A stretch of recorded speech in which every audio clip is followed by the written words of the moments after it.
welcome to the show. Cooking live in the kitchen today is an old hand on the show. He's been on more than 30 times. It's Bryn Williams. Morning. Over here. So he's the perfect support, some would say, for the chef making her debut today, the incredibly talented Olivia Burt. Good morning, both. Morning. Morning. And on drinks duty today is my partner in wine, Helen McGinn. How are you, Hels? You well? Very well, thanks. How are you? Are you enjoying all this sun that I've just introduced? Because our guest today doesn't believe we're having sun. Doesn't believe it. Now listen, our special guest today is a singing sensation who's topped the charts and has trodden the boards for over 30 years. He's even got points at the Eurovision Song Contest. That's a rare thing. Please welcome Michael Ball. Nice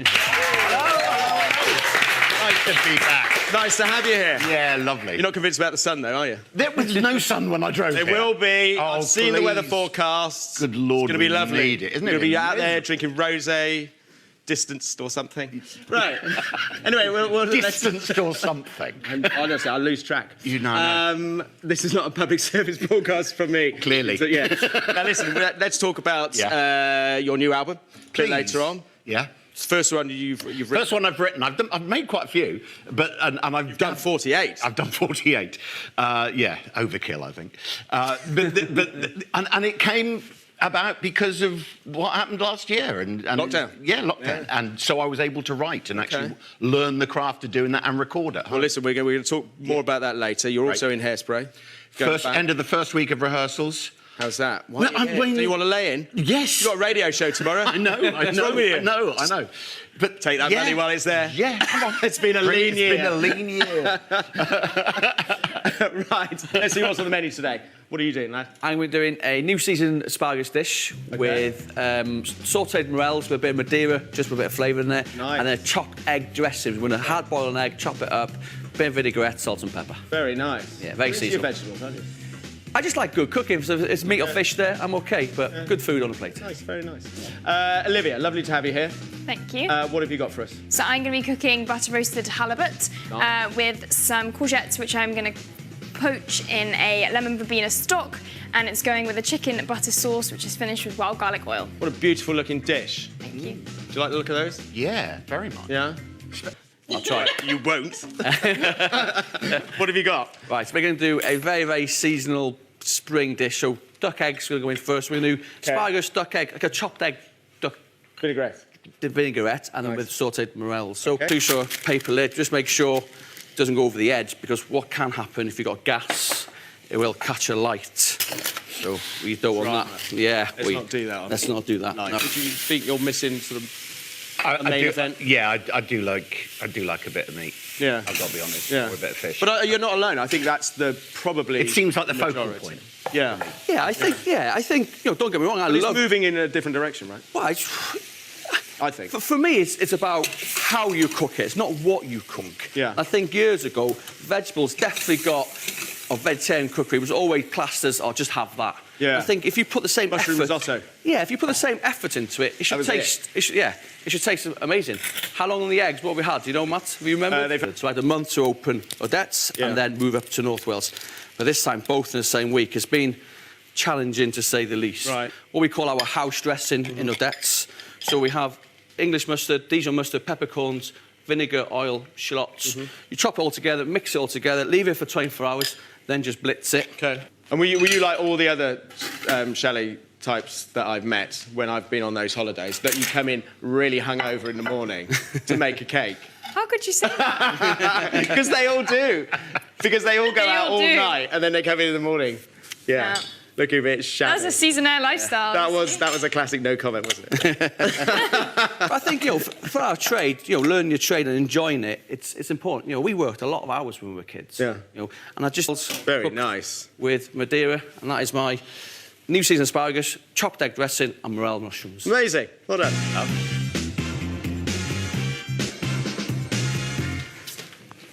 Go. Awesome. That looks amazing. Right, there you go, Michael. Lovely. This is it's a bit like a brunch dish, this. Yes. It is a bit of a brunch, but hopefully you'll see the mushrooms are quite meaty, so I don't think you'll miss out the piece of meat when you tuck in. Does it count as a vegetarian if it's got an egg?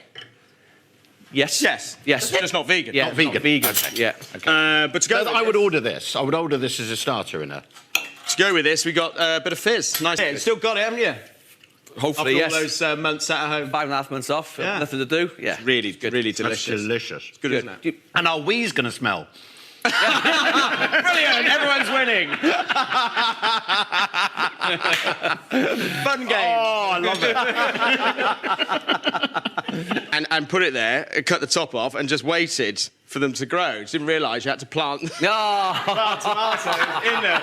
Joe Hughes, you know who you are. I've been around a long time. But it's the first one you've actually written. Yeah, it's genuinely the album I'm most proud of. Oh, really? And without question. Without okay. question. Because it's literally come from my brain to the page, to the construction of it, to the producing of it.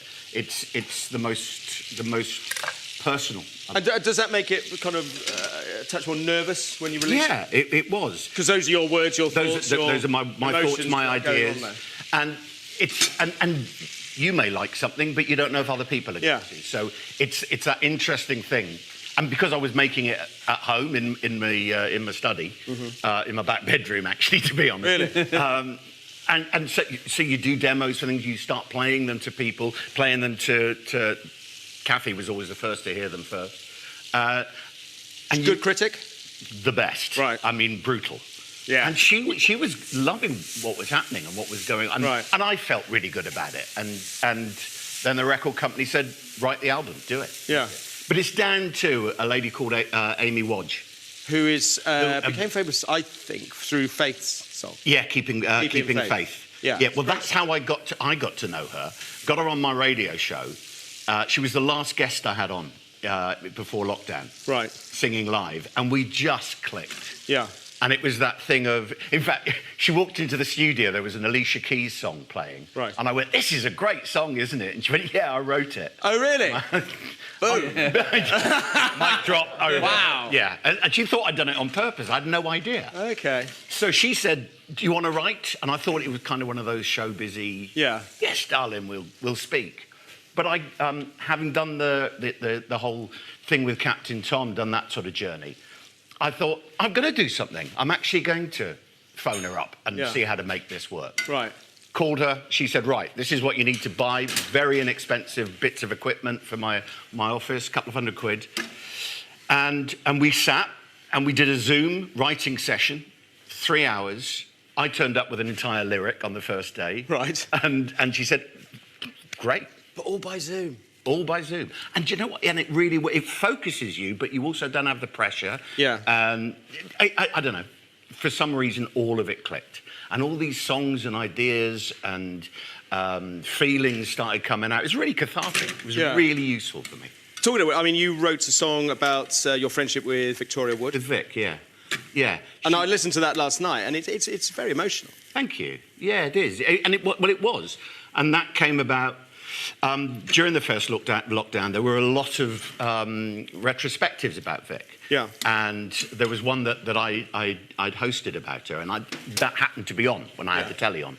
And I, as I do, I was thinking, what would Vic make of all this? Yeah. I'd love to. We'd speak all the time on the phone and or dinner and so on. Right. And I thought, and her take on this time would have been extraordinary, and we need that kind of humour to make us feel okay about the madness we're going through. And it just started this sort of thought process about how much I missed her and how important she would have been at this time. And was that very emotional for you to actually come up with those lyrics? And it just came about because I was speaking with Amy and she'd seen the programme. Yeah. And she didn't know that we were close. And it just fired. It seemed kind of a fitting thing to do for her. She'd have been really embarrassed. Right. If she'd known I'd done it. But, it just seemed right.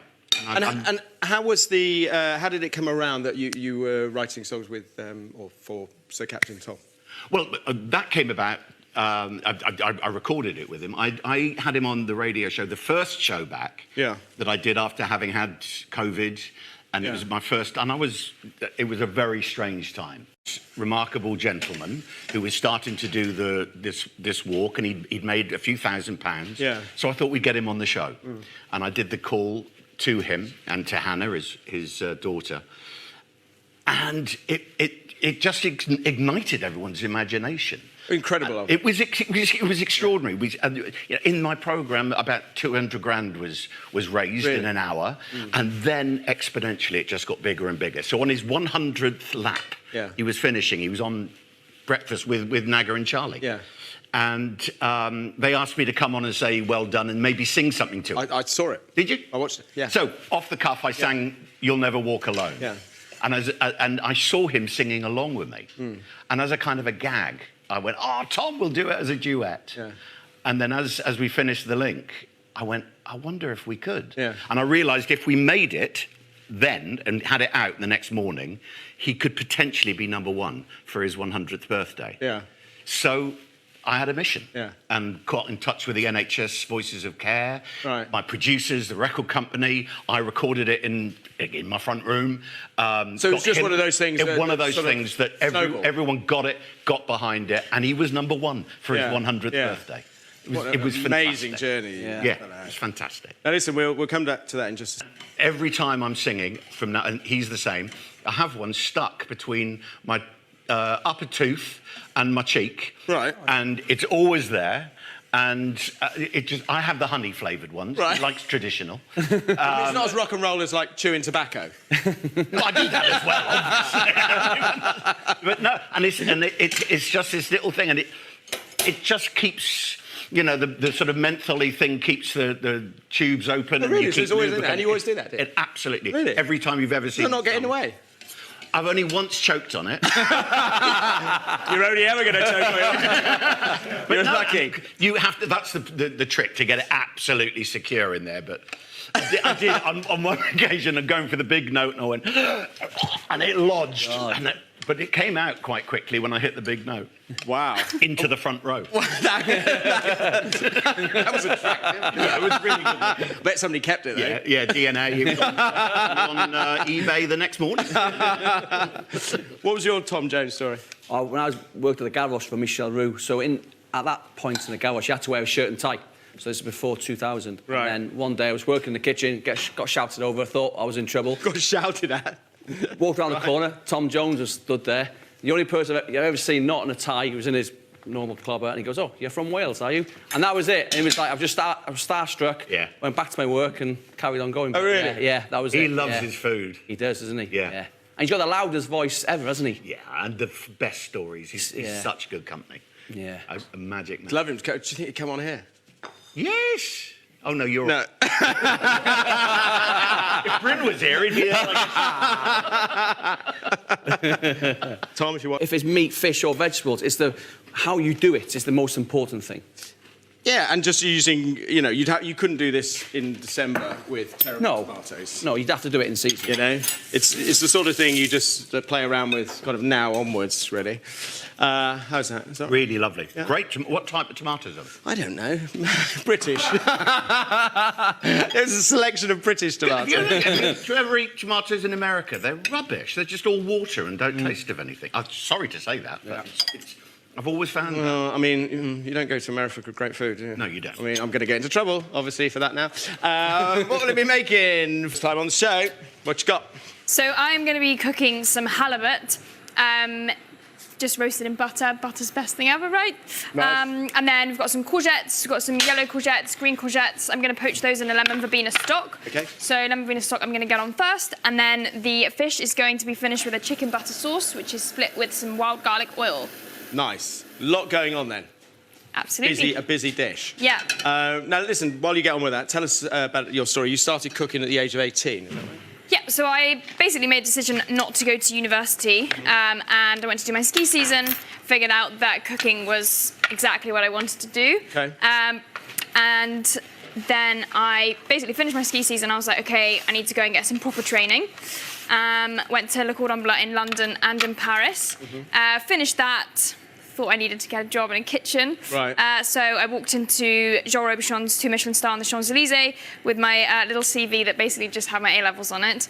I got offered a job to start the next day. Started my first kind of job in a kitchen in his 2 Michelin star. Yeah, well, that was fun. Definitely is fun. But it's good training as well. I think you need that. Yeah.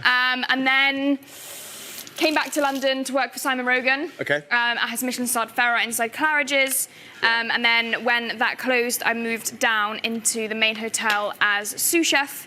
And now I am head chef at Stanley's in Chelsea. Wow, okay. All in quite a short space of time, right? Yeah. Because what are you now? You're only like 28? I'm actually 26. You're 26, sorry. Sorry, don't look at me like that. Don't look at me like that. I'm sure the brief said 28. Do I look 28? No, you don't. No, you don't. Wow. OK, let's look at the recipe. What do you do with that pan? OK, so on here is just our water with salt. I'm going to add in some butter, and we're going to get the lemon verbena in there and basically make the butter emulsified with the water. Okay. It's just like a way of adding flavour to the courgettes. They're really good at this time of year, but lemon verbena is kind of a nice, like, floral flavour that's going to give them loads of extra girliness. Nice. Nice. So Stanley's, this is the restaurant you're running in Chelsea? Yes. This is the kind of the typical dish, is it?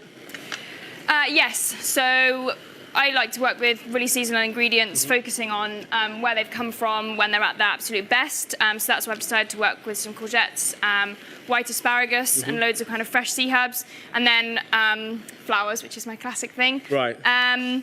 Okay. I think we've got some of your pictures. Can we have a look at those?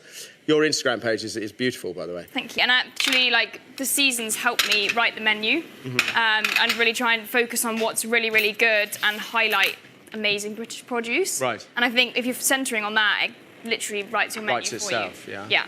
Yeah. And when you find something like asparagus, for example, would you use it right from the start to the finish of the season? Yes, I would. So we've got green asparagus on the menu at the moment. I think green asparagus is kind of amazing, and like you don't need to. Yeah. Like it's simple. Like it's really, really good, and I think people don't understand. You know, some restaurants they serve it all year round, and it's like actually it gives asparagus a bad name because it's like right now it's amazing, but in a couple of weeks' time we'll be moving on to something else. Yeah. Yeah. They're nodding in agreement over there. Yeah, I think you've got to use it as peak, hasn't? I mean, you know. It's golden colour. I like to cook with rapeseed oil, British. Right. Stay with the theme. So we're going to give it a really nice colour until it's kind of golden, and then we're going to get some butter in, take it to a nice golden butter or a beurre noisette. It's going to glaze our halibut, make it really nice and shiny. And then take that out, white asparagus is cooking here. And then basically we're on to sea herbs, and we'll get the lemon verbena in the stock and cook our courgettes, and we're nearly there. Right. What's the Roux Scholarship? So the Roux Scholarship is a cooking competition for chefs between the ages of 24 and 30. And yeah, it's all about French classics, basically. So it's like testing all your kind of classic techniques. But the skill level is immense, isn't it? Yeah, I think it's like very much, I think the chefs in it are kind of Michelin born and bred. Yeah. Like they've definitely, yeah. And then what is the prize? You get to travel around the world? Yeah, so you basically get a trip to any 3 Michelin-star restaurant in the world of your choice. Oh, amazing. To go and stage there. There's loads of other amazing prizes as well. And I think it's also just being in the room with some of the judges and the chefs on the competition is also amazing. Like, you know, I stood next to the Roux, Claire Smith, Sat Baines. I mean, you know, it's really, really cool experience. Nice. And you got white asparagus here. So I've got the white asparagus. We've poached it really quickly inside the butter stock. I'm blowtorching it. It's going to add the kind of like smoky flavour. It's going to combine with our wild garlic, our really, really buttery sauce. It's going to like cut through a bit of that richness. Okay. The thing is, though, I've only ever had it where it's super soft. I quite like it like that. You know when it's in a tin? Yeah. I quite like that. Yeah. I know it's probably not right, but that's the only way I've had it in Germany. They serve a lot of ham and like melted butter there, don't they? They love it there. Do you know what? White gold, they call it. They put lard on the table instead of butter. So they've mixed this lard. Don't look like that. You love lard. It. No, it's delicious. Stop. They mix lard with apple and dried onion. Now, let's talk about your plating. Is that a style that you've kind of developed over time, or is that something you kind of picked up at Claridge's? I think plating's always been something I was very, very interested in. Like, as a young chef, I used to kind of go through all the books, take loads of pictures, look at them at night. It was always something that I really wanted. Like, I was very interested in photography and how things look. And obviously, Instagram's become a much bigger thing. And people do eat with their eyes as well. So, you know, it's all about, you know, I'll put the menu, we changed the menu 2 days ago in the restaurant, and kind of, you know, I'll plate something up and it'll taste really, really good. And I was like, but it needs to look different. It needs to look right, because I think people, they do eat with their eyes. Yeah, absolutely. You know, and I love adding like flowers as well to food. I mean, Chelsea's a very residential area. It is, yeah. London. But so presumably you get a lot of sort of repeat custom, a couple of times a week. Do they like the change in menu? Do they sort of want, oh, last time I was here, I had this and it was delicious, now it's gone? So we have some classics, which I never take off the menu, but I like to change things up, even if we kind of keep the same proteins and we change a couple of little things, or change maybe like a garnish for something seasonal, you know, swapping out asparagus for something else. Right. But I do change the menu about every 2 weeks, just a few little things, because I think being a neighbourhood restaurant is really important to keep it interesting, keep it new, you know, keep changing it. And so, yeah, and also it's interesting for us. Like, we don't want to do the same thing every single day. So that chicken butter is literally a super reduced stock and with lots of butter whisked into it? Yes, exactly. Some salt. And it's literally just, you want that kind of really, like, velvety butter, but then also, like, this kick of chicken, and it just balances really well with the halibut. And Very I'm just nice. finishing it off with some bronze fennel, some little micro lemon verbena, and some rock samphire. Beautiful. And remind us what it's called? So this is my butter poached halibut with courgettes cooked in a lemon verbena stock, torched white asparagus, and a chicken butter sauce. Beautiful. Well done.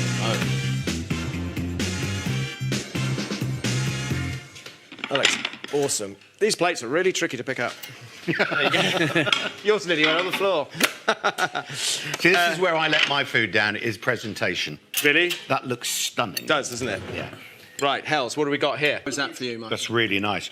Unusual, the asparagus. It is really crunchy and crisp, and the sauce is... Oh. The sauce is incredible. Really, really good. It moves around in different dishes in the restaurant. We just can't take it off. Like, it's too good. I can't take it off. Amazing, amazing. All this, and only 28. Thanks, Nigella. Michael Ball is dancing to the theme tune there. Right, time to find out whether Michael is facing his food heaven or food hell. Yes. This is your food heaven. Nice seafood linguine. This is your food hell. Swede gnocchi. Where do you think we've gone? I won't eat the Swede. Really? Oh, really? Yeah. Diva. Yeah. No, I will, obviously, but... but I won't enjoy it. I'm sure... I hate it. I really will hate it. Well, I can tell you, it was a big vote. 64% of people. What do you have this? Heaven? Heaven. Thank you. Yes. Oh, congratulations. Awesome. Oh, Helen's excited in the back. Yeah, good, Helen. Did you vote? Yes. Thank you for everyone who's voted. Both the recipes are on the website, should you wish to have Swede gnocchi. Really don't bother. OK, so let's get on with this. And people now, they didn't realise how much they were going to miss until it was no longer there. Yeah. You know, miss going out and having that communal experience, being in an audience. What I've noticed going out and about is that, you know, you used to go to a pub and you could sit there, especially in London, you could sit there and not speak to a soul. But now, it's as though, you know, you go to a pub in Ireland and everyone talks and everyone's having a lovely time. That's what it feels like. And also, I think as well, because we've all had our own journeys over the last 14 months, we've all got a shared conversation to have. What happened to you? What happened to you? How's your lockdown been? So there is a common shared theme that we've all experienced, that we're all interested in other people's journeys. Don't knock it till you try it. Let's get off this. OK, so let's recap. So linguine's done. Let's turn that off. Let's use a little bit of that cooking liquor. In with the olive oil, what have you. All the shellfish is in. The squid went in right at the end. Let's put parsley in. Let's turn the heat off as well. Taste it. So you want that? Oops. Not that one. So let's just try that. Make sure there's enough salt, enough heat in there. But what's great cooking on this, you keep all the flavours of the, the mussels, the clams, the langoustine. It all just stays in the sauce, doesn't it? So delicious. Yeah. And it's not hard, is it? I mean, it's a fairly... Oh, Matt's really hard. I mean, Matt can make it. It's not really hard. But it is. It's simple. It's brilliant food. Again, just great ingredients and understanding of the cooking times and process. You put what takes longest to cook first and so on. What does take longest? The langoustines and the shells you want to put in first because they need to open up. And once they're open, you can start adding all your fish into after. Yeah. All that sauce as well. Look at that. That's so good. Oh. Yeah, it's quite a healthy portion. Is it really sinful to have parmesan on seafood linguine? Well, you see, if you talk to Italian, they'd scream at you. No, that's the botarga. That's the roe. Oh, grey mullet roe. So it's a really intense kind of fishy hit. Fish parmesan. Fish parmesan. Yeah. Milk and trees and fishy hits here on Saturday Kitchen. Right, you tuck into that. Mate. Lo and behold, we appear to have a rosé from Helen. In heaven. Genuinely. Yeah. This is gorgeous wine. This has got such a good kick on it. It's delicious, mate. Thank you so much. You're absolutely welcome. You need to build up your strength. I do. For your busy schedule ahead. I do. I'm fading away here. I know. You can see I can barely see you like a supermodel. I know. Look at me. Anyway, cheers. Cheers. That's all from us today on Saturday Kitchen Live. Thanks to Bryn, Olivia, Helen, and, of course, Michael. All the recipes from the studio are on the website, bbc.co.uk/Saturday Kitchen. Now, I've got some more brilliant Best Bites for you tomorrow at 10 a.m. on BBC Two, and I'll be back here live next week with Theo Randall, Ching Hee Wang, and Oti Mabuse. Have a great weekend. Bye for now.